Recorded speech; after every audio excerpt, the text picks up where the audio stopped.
नमस्कार, स्वागत है आप सभी का इंडिया न्यूज हरियाणा में और शुरुआत करेंगे फटाफट खबरों की। राहुल गांधी के प्रस्तावित हरियाणा दौरे को लेकर के पार्टी प्रदेश अध्यक्ष कुमारी शैलजा कुरुक्षेत्र पहुंची। कुमारी शैलजा ने बताया कि राहुल गांधी 2 दिन हरियाणा में रहेंगे और किसानों से भी मिलेंगे। सबसे पहले राहुल गांधी का प्रवेश हरियाणा पंजाब के बॉर्डर पर पिहोवा से होगा। वहां पर कार्यकर्ता उनका स्वागत करेंगे और ट्रैक्टर चला करके राहुल गांधी कुरुक्षेत्र पहुंचेंगे।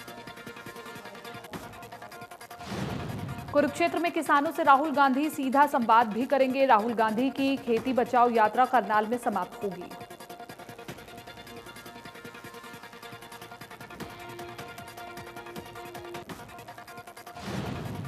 राहुल गांधी के हरियाणा दौरे को लेकर पूर्व मंत्री और कांग्रेस के नेता अशोक अरोड़ा ने पंजाबी धर्मशाला में थानेसर विधानसभा से आए समर्थकों और पार्टी कार्यकर्ताओं की बैठक ली। बड़ी संख्या में कांग्रेसी कार्यकर्ता शामिल हुए। कांग्रेस के छात्र संगठन एनएसयूआई के हरियाणा प्रभारी दिव्यांशु बुद्धिराजा भी कुरुक्षेत्र पहुंच गए हैं। दिव्यांशु बुद्धिराजा ने कहा कि राहुल गांधी के हरियाणा दौरे पर युवाओं की एक बड़ी फौज उनके साथ रहेगी और हरियाणा के युवा एनएसयूआई के सदस्य भरपूर सहयोग देंगे।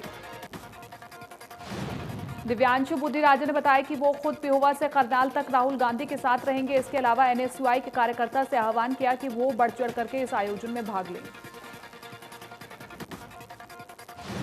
गृह मंत्री अनिल विज ने राहुल गांधी के हरियाणा दौरे पर सख्त होते हुए उन्हें चेतावनी देते हुए कहा कि वो अकेले आना चाहे तो आ सकते हैं। सरकार की गाइडलाइन के मुताबिक 100 से ज्यादा लोगों को इकट्ठा नहीं होने दिया जाएगा। राहुल गांधी की खेती बचाओ यात्रा पर बीजेपी प्रदेश अध्यक्ष ओपी धनखड़ ने निशाना साधा। कहा कि पैसा केंद्र सरकार का, तमाशा पंजाब सरकार और राहुल गांधी का। पहली बार देखा कि यात्रा ट्रैक्टर पर सोफे लगा करके की जा रही है। धनखड़ ने कहा कि कांग्रेस नौटंकी कर रही है। जब वो खुद इसको ला रहे थे तब सही था, लेकिन अब इसको काला कानून बता रहे हैं। कैप्टन अमरिंदर सिंह 2017 में खुद इस कानून को पास कर चुके हैं। धनखड़ ने कहा कि अब खरीद शुरू हो गई है तो वो झूठ बोल रहे हैं कि एमएसपी धीरे धीरे खत्म हो जाएगी। राहुल गांधी लोगों में भ्रम न फैलाएं, कोई एजेंडा नहीं बचा, मंडी में खरीद चल रही है। बड़ौदा उपचुनाव पर धनखड़ ने कहा कि 10 तारीख को हरियाणा बीजेपी चुनाव समिति की बैठक होगी। उम्मीदवार के नाम का आखिरी फैसला बीजेपी केंद्रीय चुनाव समिति करेगी। ये चुनाव कांग्रेस के लिए चैलेंज और हमारे लिए अवसर है। राहुल गांधी के हरियाणा दौरे को लेकर के कैबिनेट मंत्री कंवरपाल गुर्जर ने कहा कि हर किसी को बात रखने का अधिकार है। हालांकि उन्होंने ये जरूर कहा कि कोरोना काल चल रहा है और ऐसे में भीड़ जमा करना गैर जिम्मेदाराना काम है। कंवरपाल गुर्जर ने कहा कि अगर राहुल कोई बात कहना चाहते हैं तो सोशल मीडिया का सहारा ले सकते हैं, लेकिन इकट्ठा नहीं करनी चाहिए भीड़। कृषि कानूनों का विरोध करने वाली कांग्रेस पर कंवरपाल गुर्जर ने कहा कि कांग्रेस के लोग बिचौलियों के समर्थक हैं। गुर्जर ने दावा किया कि अगले 2-3 महीनों बाद कांग्रेस पर किसानों का गुस्सा फूटेगा।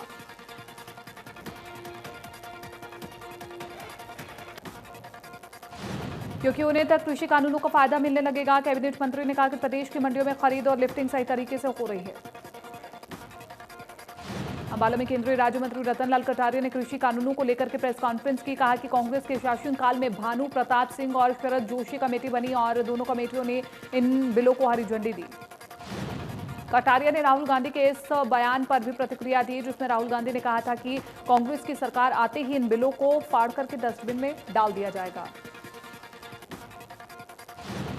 सीएम मनोहर लाल ने राहुल गांधी की किसान यात्रा पर भी टिप्पणी की। उन्होंने कहा कि अगर कोई प्यार से हरियाणा में आना चाहता है तो कोई आपत्ति नहीं है, लेकिन अगर हुड़दंग मचाते हुए कोई प्रदेश में घुसेगा तो ये ठीक नहीं होगा। करनाल के मॉडल टाउन गुरुद्वारा साहिब ने मुख्यमंत्री ने गुरुद्वारे में मत्था टेका। लैब की 2 मशीनों का भी उद्घाटन किया। अनाज मंडी में पहुंच करके मार्केट कमेटी के अधिकारियों संग मीटिंग की। राज्यसभा सदस्य डीपी वत्स ने कहा कि 9 अक्टूबर को हांसी में ट्रैक्टर रैली का आयोजन किया गया, जिसका उद्देश्य केंद्र सरकार के लागू किए गए कृषि कानूनों के बारे में लोगों को जागरूक करना है। डीपी वत्स ने कहा कि ये सभी विधेयक किसानों के हित के लिए हैं और इस रैली में हिसार लोकसभा से सांसद बृजेंद्र सिंह हिस्सा लेंगे। इस दौरान विधायक विनोद भयाना सहित कार्यकर्ता मौजूद रहे। फतेहाबाद में स्वराज इंडिया पार्टी के अध्यक्ष योगेंद्र यादव ने प्रेस कॉन्फ्रेंस की। कहा कि 6 अक्टूबर को सिरसा में 17 किसान संगठन कृषि कानूनों के विरोध में डिप्टी सीएम दुष्यंत चौटाला के घर का घेराव करेंगे।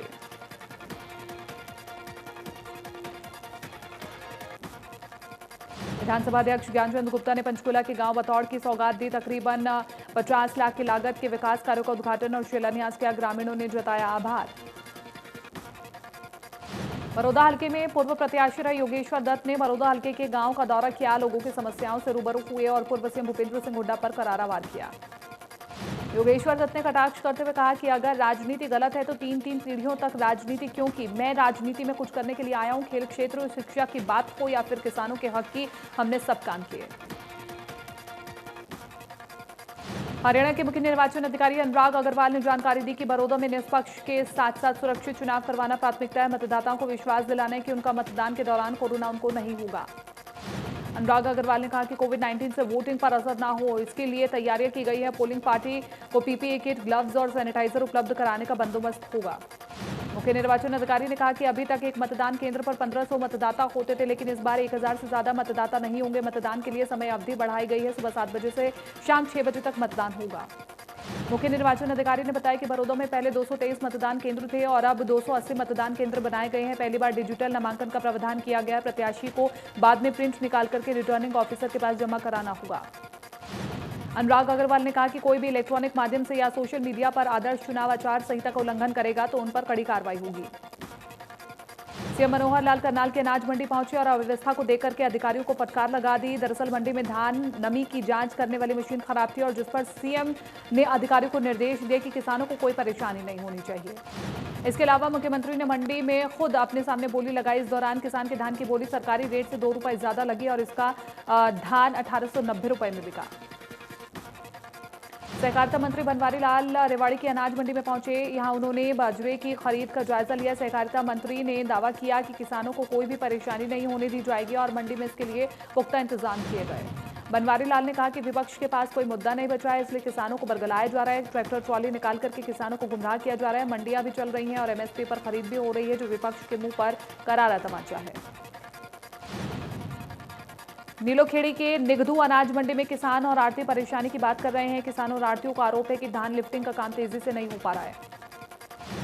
किसानों को मंडी में धान डालने में भी परेशानी हो रही है। मंडी प्रधान और किसानों ने प्रशासन से मांग की है कि लिफ्टिंग का काम तेजी से किया जाए। बल्लभगढ़ की अनाज मंडी में आज से धान की खरीद शुरू हो गई है। वहीं इस बार एक ग्रेड धान का सरकारी रेट 1885 रुपए निकाला गया, जबकि सामान्य धान 1868 रुपए रेट निकाला गया है। पिछली बार एक ग्रेड धान का रेट 1835 रुपए था, तो वहीं सामान्य धान का भाव 1815 रुपए में खरीदा गया था। किसानों से बात की गई थी तो उनका कहना था कि वे अपनी फसल को बेचने के लिए यहां आए, लेकिन उनको सही दाम नहीं मिल रहे हैं। सरकारी खरीद अभी शुरू नहीं हुई है। रादौर अनाज मंडी में धान की आवक बढ़ने से सड़क पर किसानों की लंबी लाइन लग गई है। किसानों का आरोप है कि ऑनलाइन गेट पास के नाम पर उन्हें परेशान किया जा रहा है और गेट पास के लिए भी किसानों की लंबी कतार दिखाई दी। रादौर अनाज मंडी में उठान के काम के चलते रविवार को धान की खरीद न होने के चलते सोमवार को मंडी में जाम की स्थिति बन गई। हालात ऐसे बन गए कि फसल को लेकर के पहुंच गए किसानों की। जहां सड़क पर 1 किलोमीटर लंबी लाइन लगी हुई थी, वहीं गेट पास कटवाने के लिए भी किसानों की लंबी कतारें देखने को मिली। कुरुक्षेत्र की शाहबाद अनाज मंडी में सीवर का पानी किसानों के लिए इस कदर परेशानी की वजह बन गया कि उनकी धान की फसल बर्बाद हो रही है। जिम्मेदार अधिकारियों को व्यवस्था ठीक करने की बजाय समस्या थोड़ी सी लगती है और यही वजह है कि मंडी सचिव बोले थोड़ी सी शिकायत है, थोड़ा सा पानी भरा है और थोड़ी सी फसल खराब हुई है। कलावली में नरमा खरीद को लेकर के आड़तियों और सीसीआई के अधिकारी के बीच बैठक हुई। अधिकारी ने कहा कि उन्हें सरकार और विभाग की तरफ से निर्देश है कि किसान से सीधा नरमा की फसलों को खरीदा जाए। न्यू आड़ती एसोसिएशन के प्रधान ने कहा कि उनकी दुकानों पर आए किसानों का नरमा नहीं खरीदा जा रहा है। उनकी दुकानों पर आई फसल भी मेरी फसल मेरा ब्यौरा के तहत रिकॉर्ड में है, हमारे पास लाइसेंस भी है। कैथल के अनाज मंडी में किसानों को हो रही है परेशानी। धान खरीद के पहले सिलेक्ट हो जाती है और शाम होते होते खरीद एजेंसियों ज्यादा मॉइस्चर बताकर के फसल को रिजेक्ट कर देते हैं। उकलाना में किसानों को 200 से 300 क्विंटल खरीद के मैसेज भेज दिए गए, लेकिन मंडी में किसानों को गेट पास के नाम पर 30 से 50 क्विंटल का गेट पास थमा दिया गया, जिससे किसानों की परेशानियां बढ़ती जा रही हैं। गेट पास नहीं मिलने पर किसानों ने नारेबाजी की, कहा कि धान की खरीद नहीं की जा रही है, जिसको लेकर के परेशान है। अगर खरीद नहीं हुई तो वो धरना प्रदर्शन के साथ रोड भी जाम कर देंगे। जींद की चौधरी रणबीर सिंह विश्वविद्यालय में फिजिकल एजुकेशन के असिस्टेंट प्रोफेसर और एसोसिएट प्रोफेसर की भर्तियों को लेकर के सिलेक्शन कमेटी के सदस्य आपस में भिड़ गए। दोनों तरफ से एक दूसरे पर धांधली करने के आरोप लगे। नौबत यहां तक पहुंच गई कि पुलिस को मामले में हस्तक्षेप करना पड़ा। वीसी ने dean of academic Sandeep Bairwal पर सिलेक्शन कमेटी सदस्यों के साथ दुर्व्यवहार करने और गाली गलौज करने का आरोप लगाया।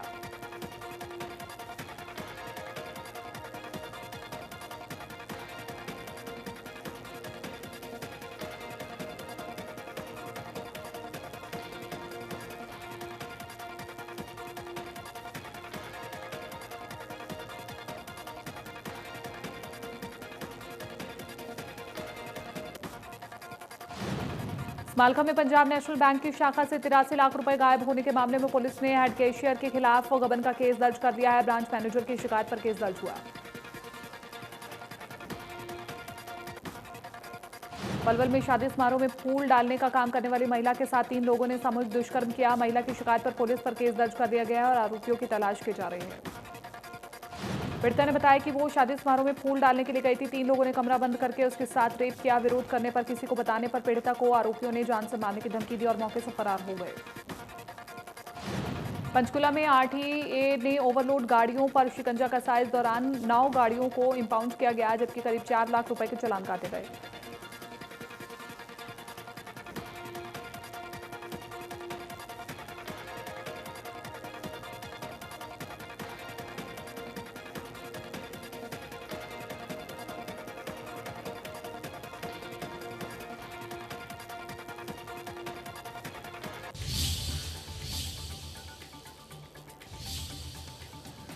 इस बीच एक बड़ी खबर आई है। राहुल गांधी को अनिल विज की चेतावनी। राहुल गांधी अकेले आना चाहे तो आ सकते हैं, 100 लोगों से ज्यादा इकट्ठा नहीं होने दिया जाएगा। राहुल गांधी को कोरोना के नियमों का पालन करना होगा। राहुल गांधी के किसी बयान का कोई आधार नहीं है। ये अनिल विज ने राहुल गांधी पर इस वक्त बड़ा बयान दिया है, बड़ा निशाना भी साथ के साथ साधा है।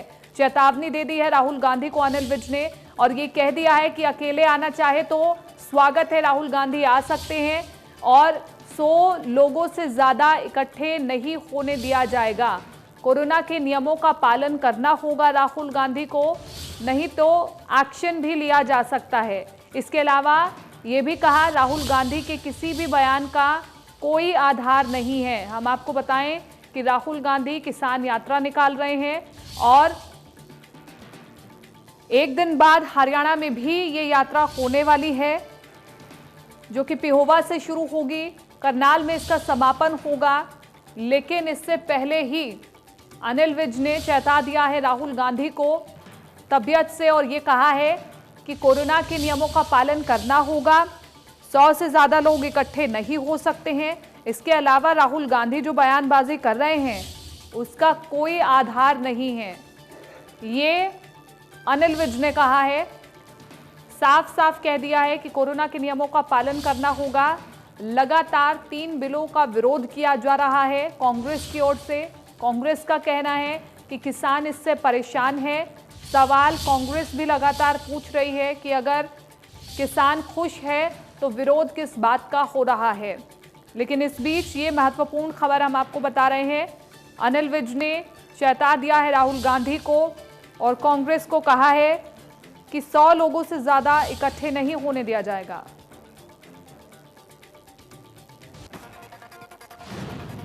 और सड़कों पर बेतरतीब तरीके से ऑटो खड़े करने से लगने वाले जाम को लेकर के फरीदाबाद पुलिस ने ऑटो चालक के खिलाफ भी अभियान चलाया। ऐसे ऑटो चालकों के खिलाफ 1 दर्जन से ज्यादा मुकदमे दर्ज किए गए।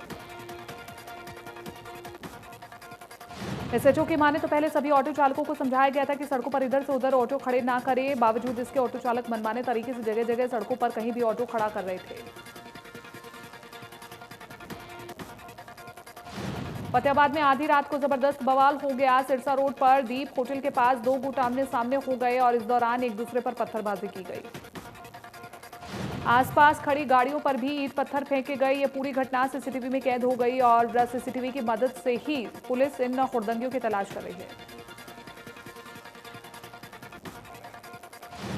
बताया जा रहा है कि पहले दोनों पक्षों में कहासुनी हुई थी। इसके बाद मामला इतना बढ़ गया कि दोनों पक्षों ने एक दूसरे पर हमला कर दिया। मालखा में पुराने बस अड्डे पर शराब ठेके के सामने देर रात गोलीकांड हो गया। रेहड़ी पर चाउमीन बेचने वालों के पैर में गोली लगी, जिसके बाद हड़कंप मच गया। रेहड़ी वाला सोनीपत का रहने वाला है और 4-5 दिन पहले से ही ठेके के सामने रेहड़ी लगा रहा था। पुलिस आसपास के सीसीटीवी फुटेज भी खंगाल रही है। पानीपत में तेज रफ्तार स्विफ्ट डिजायर कार सवार ने 2 बाइक सवार लोगों को टक्कर मार दी। हादसे में बाइक पर बैठे दोनों लोगों ने मौके पर ही दम तोड़ दिया। हाथरस की घटना को लेकर के हरियाणा में कांग्रेस नेताओं ने मोर्चा खोल दिया है। सिरसा में कांग्रेस नेताओं ने मूक सत्याग्रह किया और योगी सरकार के खिलाफ नारेबाजी की। कलावली से विधायक शीशपाल कहरवाला ने और पूर्व सांसद चरणजीत सिंह रोड़ी समेत कई नेता इस प्रदर्शन में शामिल हुए। आरोप लगाया कि यूपी की योगी सरकार बेटियों की सुरक्षा करने में नाकाम है।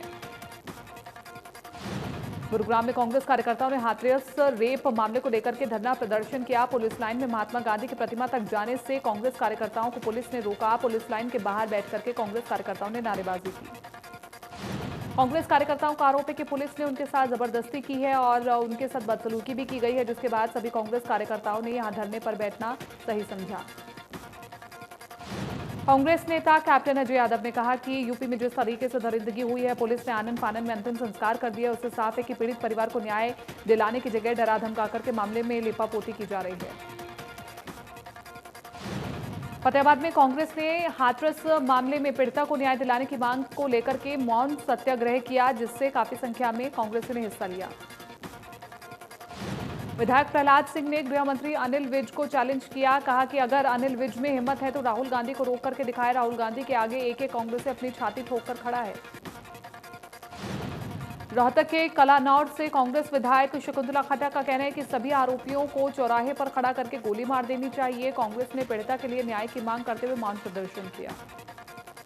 रोहतक में कांग्रेस विधायक भारत भूषण बत्रा ने कहा कि उत्तर प्रदेश में कानून व्यवस्था चरमराई हुई है। योगी सरकार में अपराधियों के हौसले बुलंद है। कांग्रेस मांग करती है कि दोषियों को जल्द सजा मिले। हाथरस कांड को लेकर के झज्जर में कांग्रेस ने मौन सत्याग्रह शुरू किया। पूर्व स्पीकर रघुवीर सिंह कादियान के नेतृत्व में कार्यकर्ता लघु सचिवालय में इकट्ठा हुए और हाथरस रेप कांड की निंदा की। कांग्रेस कार्यकर्ताओं ने हाथों में पट्टियां ली और जिन पर बड़े बड़े अक्षरों में लिखा हुआ था कि हैरत की बात है कि यूपी में बलात्कारी बीजेपी विधायक से तो जेल में जाकर के साक्षी महाराज से मिल सकते, विपक्ष पीड़ित परिवार से नहीं मिल सकता। हाथरस कांड को लेकर के राजनीतिक हलचल जारी है। आम आदमी पार्टी के सांसद संजय सिंह ने पीड़िता के परिवार से मुलाकात की। कहा कि परिवार वाले डरे हुए हैं, पूरा गांव ही छावनी बना दिया गया है। संजय सिंह जब परिवार से मुलाकात करने के बाद बाहर निकले तो उन पर स्याही फेंकी गई और इस दौरान आम आदमी पार्टी के कार्यकर्ताओं ने जमकर हंगामा किया। अवैध शराब पर सख्त। अंबाला पुलिस ने 1 महीने के भीतर 17 लोगों को गिरफ्तार किया। रिमांड के दौरान उनसे कई अहम जानकारी सामने आई है। अंबाला पुलिस ने खुलासा किया है कि जिन लोगों को गिरफ्तार किया गया है इनके कई तार राज्यों से जुड़े हुए हैं। अंबाला पुलिस ने नकली शराब बनाने वाले पूरे गिरोह को गिरफ्तार कर रिमांड पर लिया है, जिनसे पुलिस कई और अहम खुलासे करने की बात कह रही है। आपको बता दें कि 12 सितंबर को एलोवेरा जूस की आड़ में नकली शराब बनाने का पहला मामला सामने आया था और पहले एक ट्रक मिला और जिसमें एलोवेरा जूस के नाम पर सप्लाई की जा रही थी। प्रदेश में अवैध शराब का काला कारोबार थमने का नाम नहीं ले रहा है। जगह जगह अवैध शराब और उनसे जुड़े हुए कई लोगों को पकड़ा जा रहा है। फरीदाबाद में भी ऐसे ही एक देशी शराब की फैक्ट्री का पुलिस ने भंडाफोड़ किया है। पुलिस ने मौके से भारी मात्रा में शराब की पेटियों और शराब बनाने वाले केमिकल और उनके लेबल समेत 5 लोगों को गिरफ्तार किया है। गांव सीकरी के पास 3 शेड के अंदर देसी शराब अवैध रूप से बनाई जा रही थी। ग्रेटर फरीदाबाद में कार चालक ने 2 बाइक चालकों और एक साइकिल सवार को टक्कर मार दी। बाइक चालक ने अस्पताल में इलाज के दौरान दम तोड़ दिया। जानकारी के मुताबिक कार चालक तेज रफ्तार में कार को दौड़ा रहा था। इसी बीच चालक का संतुलन बिगड़ गया और अनियंत्रित होकर के कार सड़क पर चल रहे कई वाहनों को टक्कर मार दी गई। हादसे में एक मोटरसाइकिल चालक गंभीर रूप से घायल हो गया, जिसकी इलाज के दौरान मौत हो गई। इसी के साथ 2 अन्य लोग भी घटना में गंभीर रूप से घायल हुए, जिनका इलाज अलग अलग अस्पतालों में चल रहा है। 18 साल के मनु भाकर का जलवा। 1816 रेटिंग के साथ एशियन रैंकिंग में नंबर 1 शूटर बनी गोल्डन गर्ल। चीन के खिलाड़ी को भी पीछे छोड़ा। सोनीपत के छात्र हर्षवर्धन ने जेईई एडवांस में 9वां रैंक हासिल किया और हरियाणा का नाम रोशन किया। रिजल्ट आते ही छात्र के परिवार में खुशी की लहर दौड़ गई। हर्षवर्धन ने सफलता का श्रेय माता पिता और गुरुजनों को दिया। कहा कि उम्मीद थी कि 6ठा रैंक आएगा, लेकिन इस दौरान रैंक से भी वो इससे भी खुश है। मुंबई ITI में एडमिशन लेकर के सपने को पूरा करूंगा, उन्होंने कहा। झज्जर में हरियाणा स्टेट क्राइम ब्यूरो ने 2 साल से लापता मासूम को परिजनों से मिला और मासूम बहादुरगढ़ के इंडस्ट्रियल एरिया से लापता हो गया था। पुलिस को अनुज पार्ले फैक्ट्री के पास अकेले घूमता हुआ मिला। अनुज के पिता फैक्ट्री में काम करते थे। उस दौरान परिवार वालों ने उनकी खूब तलाश की। बच्चों का पता नहीं लगने पर वो अपने पैतृक गांव हरदोई जाकर के बस गए। भिवानी के नेहरू पार्क में 2 दिन पहले एक युवक का पर्स खो गया था। वो पर्स CID में काम करने वाले हेड कांस्टेबल बजरंग यादव को मिला और उन्होंने युवक को जाकर के उसका पर्स लौटा दिया। 2 दिन तक काफी पूछताछ और संपर्क साधने के बाद पर्स मालिक से संपर्क हो पाया, जिसके बाद बजरंग यादव ने उसका पर्स वापस लौटाया। पर्स में जिसमें आधार कार्ड, ड्राइविंग लाइसेंस और जरूरी कागजात थे। पर्स में कुछ रुपए भी थे, जिसका लालच बजरंग यादव ने नहीं किया और उसे लौटा दिया। जम्मू कश्मीर के पुलवामा में सुरक्षा बलों पर आतंकी हमला हुआ है। बताया जा रहा है कि पंपोर के कांदी जेल ब्रिज पर सीआरपीएफ की 110 बटालियन और जम्मू कश्मीर पुलिस के जवान रोड ओपनिंग ड्यूटी पर तैनात थे। अज्ञात आतंकियों ने जवानों पर अंधाधुंध फायरिंग शुरू कर दी है। इस आतंकी हमले में 2 जवान शहीद हो गए हैं, जबकि 5 घायल हैं। इलाकों को घेर लिया गया है और सर्च ऑपरेशन चलाया जा रहा है। देश में 74,000 से ज्यादा नए कोरोना केस, 76,000 से ज्यादा मरीज 24 घंटे में रिकवर हुए और एक दिन में 9 से ज्यादा मरीजों की मौत। देश में कुल 66,22,000 से ज्यादा कोरोना संक्रमित केस, 9,35,000 से ज्यादा एक्टिव केस और कुल 1 लाख से ज्यादा मरीजों की मौत। हरियाणा में 90% के करीब कोरोना का रिकवरी रेट और एक दिन में 1,000 से ज्यादा नए कोरोना केस, 1,33,000 से ज्यादा कुल संक्रमित। सिरसा में कोरोना से एक महिला की मौत हो गई है, जिसके बाद जिले में मौत का आंकड़ा 70 हो गया है। 72 नए केस भी मिले हैं। 119 लोगों ने कोरोना से जंग भी जीती है। टोटल केस 4,045 हो गए हैं, जिसमें से 510 केस एक्टिव हैं।